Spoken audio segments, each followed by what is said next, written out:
Today we're going to find hidden sugar in healthy food. Many years ago, I remember when I was a child, they told us switch to wheat bread. It's healthier. The wheat is healthier than white bread. The color makes you think, oh, well, it's darker, it looks different than white, it's got to be healthier. Unfortunately, not the case.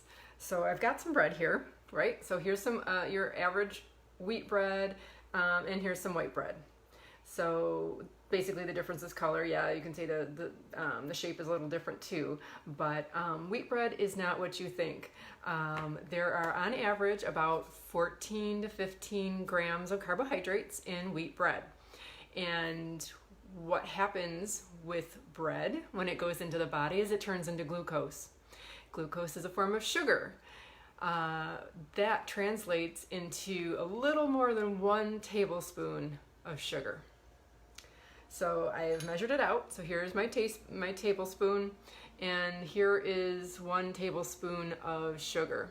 So when you think that you're making a healthier sandwich because you've chosen wheat bread over white bread, you really haven't. So now you've got 2 slices on average, right? You've made a whole sandwich and you've got 2 pieces of bread. So think about every time you have that bread that you're eating your sandwich with 2 sides of sugar. That's a lot. That's a whole lot. And now think about a lot of our children eat peanut butter and jelly, and there's generally sugar in your peanut butter, depending on what brand you're buying. There's natural sugar in peanuts just to begin with, or almonds. So you got that tiny bit of natural sugar, which is okay. But some of the brands out there add sugar to the peanut butter. And what else do we like with peanut butter? We like jelly.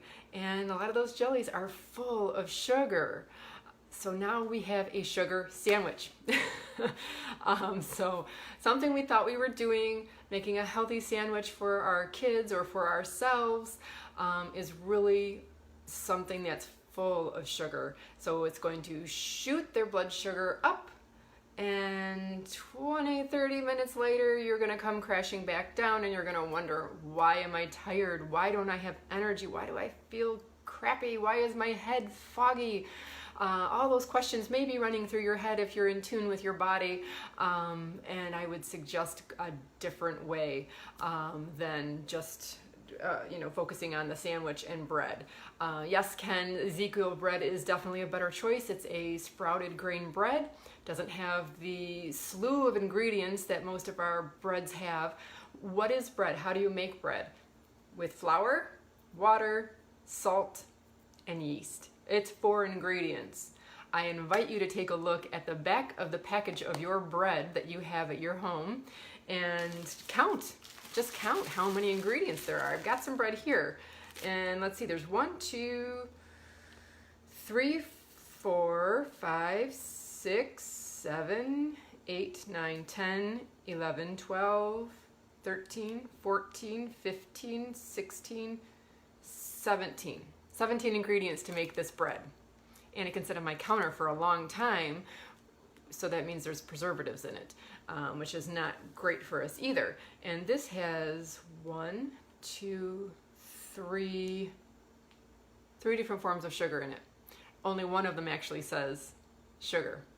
So you're looking for sugar on these labels, and it doesn't always say that. There's like 100 different names for sugar that they could hide in your food that makes you think that, oh, there's not that much sugar in there because I don't know what these other things are. So that's why I teach about sugar and want to encourage you to flip your packages over, understand what you're looking at, those ingredients, and the smaller that ingredient label reads, the better.